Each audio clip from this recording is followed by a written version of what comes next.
नमस्कार दोस्तों। आज की जो ये स्टोरी लेकर आया हूँ, ये एक हॉन्टेड विलेज का एक इंसिडेंट है।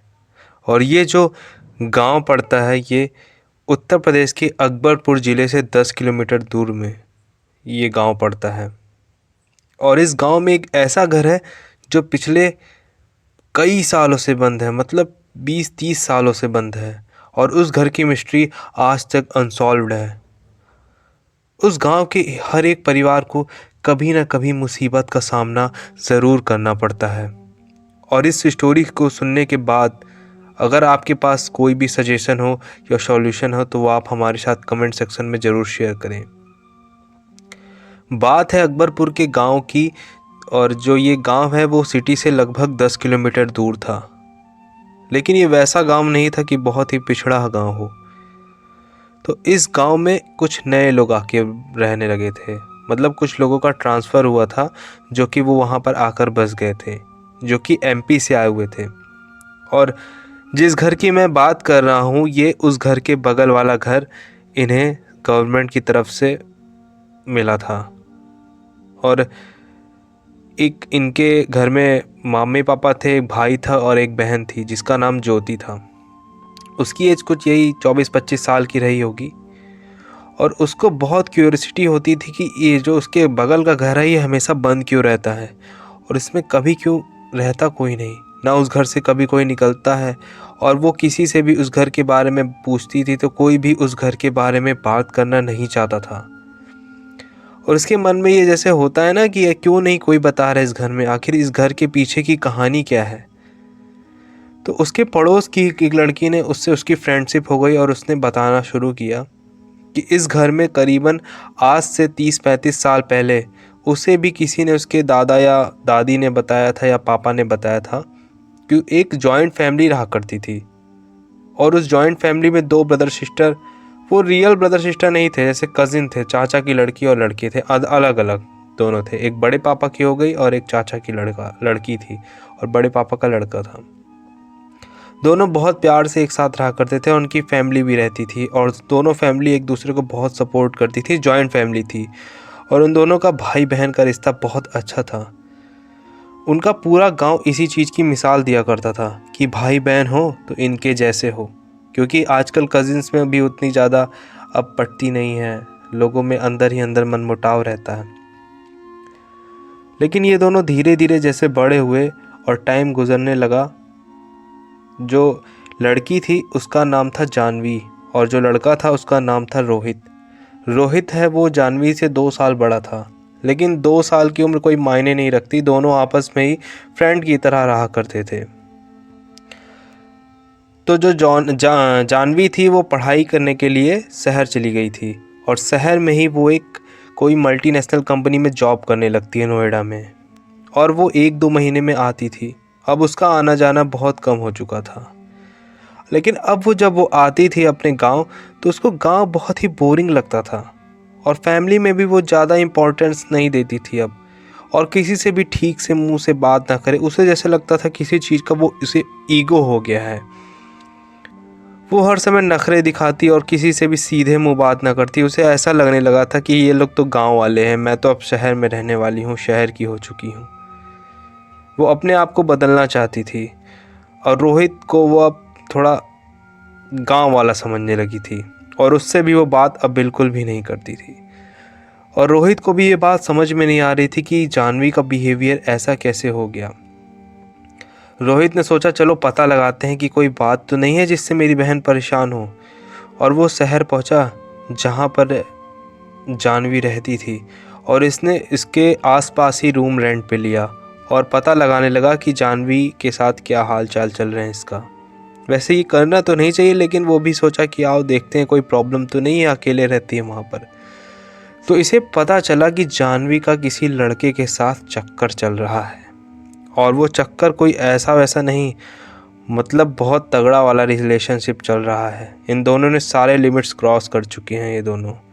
और वो जो लड़का है जिसे जानवी प्यार करती है, वो बिल्कुल भी सीरियस नहीं है अपनी लाइफ को लेके, और वो बिल्कुल भी इस मतलब अच्छा लड़का नहीं है। उस लड़का बहुत ही ख़राब लड़का, सिगरेट शराब पीने वाला, एक मतलब लफंगा टाइप का लड़का था, जो जिससे जानवी जो थी वो पट चुकी थी, या कह सकते हैं कि उससे उसका रिलेशन चल रहा था।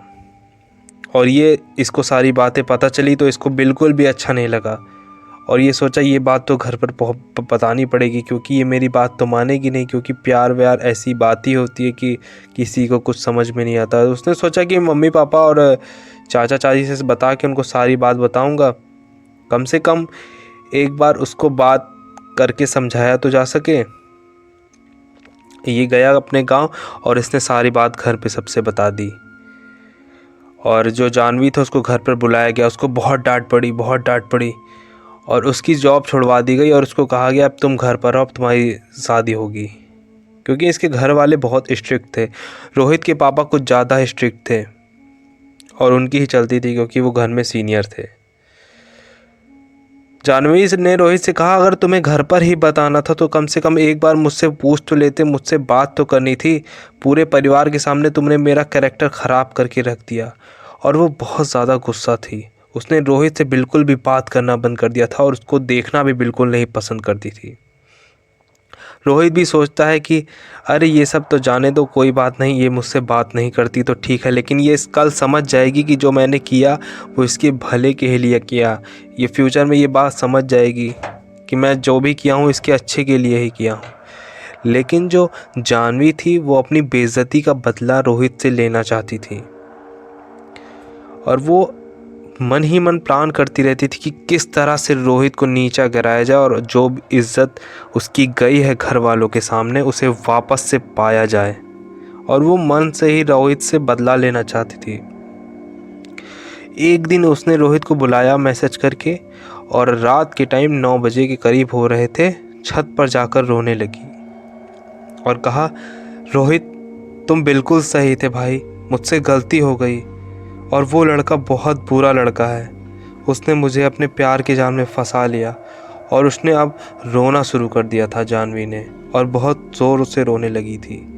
रोहित उसको बहुत ज़्यादा तरस आ गया, उसे लगा कि मेरी बहन के साथ किसी ने ऐसा कर दिया। उसे गुस्सा लग रही थी उस लड़के के पास, और उसको वो संभालते हुए उसके सर पर हाथ रखने लगा। और जो जानवी थी वो अपना सीना रोहित के कंधे पर रखकर रोने लगी। रोहित उसे छोटी बहन की तरह समझा ही रहा था, तभी जानवी ने चिल्लाना शुरू कर दिया और अपना चेहरा दिखाने लगी। चिल्लाने पर सब लोग छत पर आ गए, और चांदनी ने कहा मम्मी पापा चाचा चाची ये मेरे साथ गलत काम करने की कोशिश कर रहा है, मैंने कल से मना किया इसे, लेकिन ये मान नहीं रहा है, और इसने जो भी बात आप लोगों से बताई थी ना वो सारी बात झूठी थी। ये मेरे साथ गलत काम करना चाहता था, लेकिन जब मैंने इसको मना कर दिया था तो ये मेरे साथ अब बदतमीजी कर रहा है। इसने मुझे मैसेज करके छत पर बुलाया और मेरे साथ ये गलत काम करना चाहता है। ये बात सुन के रोहित को तो विश्वास ही नहीं हो रहा था कि उसकी बहन, जिसे वो अपनी रियल सिस्टर से भी ज़्यादा मानता था, वो उसके साथ ऐसा कर सकती है। रोहित ने बहुत समझाया कि मम्मी पापा से कहा नहीं मम्मी पापा नहीं चाचा चाची मैंने ऐसा कुछ नहीं किया, ये झूठ बोल रही है। उसके मम्मी पापा ने भी कहा अरे अपनी बहन के साथ कोई ऐसा थोड़ा नहीं करेगा। लेकिन जानवी के बहुत ज़्यादा रोने पर रोहित के पापा ने उसे बहुत डांटा और बहुत ज़्यादा डांटा। उसकी हर तरफ बेइज्जती होने लगी कि इसने अपनी बहन के साथ ही गलत काम करने को सोचा। वो घर से निकले तो लोग उसका मज़ा लेने लगे थे। पूरे गांव में उसकी थू थू हो रही थी और कोई भी उससे बात करना नहीं चाहता था। रोहित बहुत ज़्यादा डिप्रेस्ड हो चुका था, और 3-4 दिन के बाद वो खेत में गया था और खेत से वो लौटा ही नहीं। जब लोग जाकर सुबह वहाँ देखे तो क्या देखे कि उसने पेड़ से लटक कर अपनी जान दे दी थी। और उसके मरने के बाद भी उसकी माँ को दुख हो रहा था, लेकिन उसके पापा बहुत स्ट्रिक्ट थे। वो बोले कि मर गया तो मर गया, ऐसा बेटा नहीं चाहिए। ये खबर पूरे गांव में फैल चुकी थी कि रोहित ने बहुत गलत काम किया और उसके बाद मर गया, सुसाइड कर लिया, क्योंकि वो लोगों की बर्दाश्त नहीं कर पाया उनके ताने। कोई किसी को परवाह नहीं थी उसकी कि मर गया तो मर गया, साला हरामी लड़का था। तकरीबन 1-2 साल बाद जानवी की शादी हो गई और सब कुछ नॉर्मल चलने लगा। गांव के अंदर सब कुछ नॉर्मल चल रहा था, और जानवी अब ससुराल चली गई और उसका अब ससुराल से आना बिल्कुल बंद हो चुका था। मैंने बताया ना कि उसे अब गांव में इंटरेस्ट नहीं रह गया था, क्योंकि उसे अब शहर की हवा लग चुकी थी। तकरीबन 2 साल बाद उसको बेटा हुआ और 1-2 साल पहले से चांदनी गांव में वापस नहीं आई थी। तो जब वो वापस गांव आ रही थी तो उसने एक चीज़ देखा कि गांव के ऑलमोस्ट हर घर के बाहर नींबू मिर्चा या कुछ तंत्र मंत्र लटका हुआ था। उसे समझ में नहीं आ रहा था कि ये क्या चीज़ लगी है, क्योंकि जब से उसकी शादी होकर वहाँ से गई थी तब ऐसा कुछ भी नहीं होता था। वो गांव में वापस आई तो लोगों से सुनने पर पता चला कि उसके जाने के बाद से यहाँ जितने भी भाई बहन होते हैं, जिस घर के अंदर भाई बहन में लड़ाई होती है या बहन होती है, उसकी अपने आप मौत हो जाती है। ऐसा कोई एक घर में नहीं, करीब 15 घरों में ऐसा हो चुका था कि बहन लोगों की अपने आप अचानक से मौत हो जाती थी। जानवी को ये सब बात एक मजाक लग रही थी, क्योंकि वो सारी बात भूल चुकी थी जो कि उसकी लाइफ में पहले हुआ था, वो सब भूल चुकी थी। उसे लगा ये कोई कहानी है जो लोगों के द्वारा बनाई गई है। एक दिन जानवी अपने घर में काम ही कर रही थी तो उसे क्या दिखाई दिया कि उसका जो बेटा था ना, वो शीशे के सामने खड़ा था और शीशे के इस तरफ तो उसका बेटा था, लेकिन उसको सामने अपने बेटे में रोहित की शक्ल दिखाई दी और वो बहुत ज़ोर से चिल्लाई। उसके चिल्लाने पे घर वाले आ गए। सब लोगों ने पूछा कि क्या हो गया बेटा, क्या हो गया? तो उसने बताया मुझे रोहित दिखाई दिया शीशे के अंदर। सब लोगों ने बोला अरे ऐसा कुछ नहीं, तुम्हारा वहम है, तुम बहुत सालों बाद यहाँ पर आई, हो सकता है तुम्हारा वहम हो चुका हो ऐसे। लेकिन उसने कहा नहीं, मैंने रोहित को देखा। लेकिन सब लोगों ने कहा अरे कोई बात नहीं, थकान हो गई होगी। जानवी को आए 1 महीना हो चुका था अपने गांव में और अब उसकी तबीयत हल्की हल्की सी खराब रहने लगी थी। एक दिन उसका बेटा उससे बोल रहा था कि तुमने मुझे फंसा के रखा था ना। 2 साल का बेटा जो कि अच्छे से बात नहीं कर सकता था, तुमने मुझे फंसाया था ना, तुमने मेरी जान ली है। मैंने तुम्हारे साथ कोई गलत काम नहीं किया, तुमने झूठ में मेरी बुराई की है, तुमने मुझे फंसा लिया, तुमने सबके सामने मेरी बेइज्जती करवाई। और जानवी को कुछ समझ में नहीं आ रहा था कि इसका 2 साल का बेटा ये कैसे बोल रहा है। उसके तो दिमाग ही हिल गया था, उसको कुछ भी समझ में नहीं आ रहा था। वो बोल रहा था बच्चा, मैं रोहित हूँ और मैं तुमसे अपना बदला लेने आया हूँ, मैं तुम्हें नहीं छोड़ूंगा। मैंने तो तुम्हारा भला करना चाहा, लेकिन तुमने मेरी जान ले ली। तुमने मेरे माँ पापा के सामने मेरी इज्जत बर्बाद कर दी। तुम्हारी वजह से मेरी जान चली गई। मैं तो तुम्हारा अच्छा ही चाहता था। जानवी को कुछ भी समझ में नहीं आ रहा था कि उसका 2 साल का लड़का ऐसे कैसे बोल सकता है। अब जानवी की तबीयत अच्छी खासी ख़राब होने लगी थी। उसको घर वालों ने डॉक्टर को दिखाया, पंडित को दिखाया, तांत्रिक को दिखाया, लेकिन कुछ भी नहीं हो रहा था। घर वाले भी हैरान थे कि उसका बेटा ऐसे कैसे बोल रहा है। और कुछ ही दिनों के बाद अचानक से जानवी की डेथ हो गई। उसके गले पर हाथ के निशान थे और कोई सुराग नहीं था। ऐसा लग रहा था कि जैसे कोई उसका गला दबाकर उसको मार डाला हो।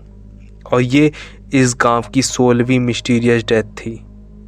इसके बाद जो जानवी के मम्मी पापा थे और रोहित के मम्मी पापा थे, वो इतना ज़्यादा फ्रस्ट्रेट हो गए कि उन लोगों ने वो घर छोड़कर ही वो दूसरी जगह रहने लगे, क्योंकि जानवी अकेली गर्ल चाइल्ड थी और इतना सब कुछ होने के बाद वो वहाँ से चले गए थे। और उस दिन के बाद से उस घर में हमेशा के लिए ताला लगा रह गया और कोई भी वहाँ पर नहीं आया। और उस घर की बात नहीं, उस गांव के अंदर कोई भी अगर अपनी बहन अपने भाई से झगड़ा कर लेती थी तो कुछ ही दिनों में उसकी डेथ हो जाती थी। सब कुछ कर कर सब लोगों ने देख लिया था, लेकिन आज भी इस चीज़ का कोई सॉल्यूशन नहीं मिल पाया। क्या लगता है दोस्तों, वाकई में ऐसा पॉसिबल है कि जो डेथ हो रही थी उसका कारण रोहित ही था?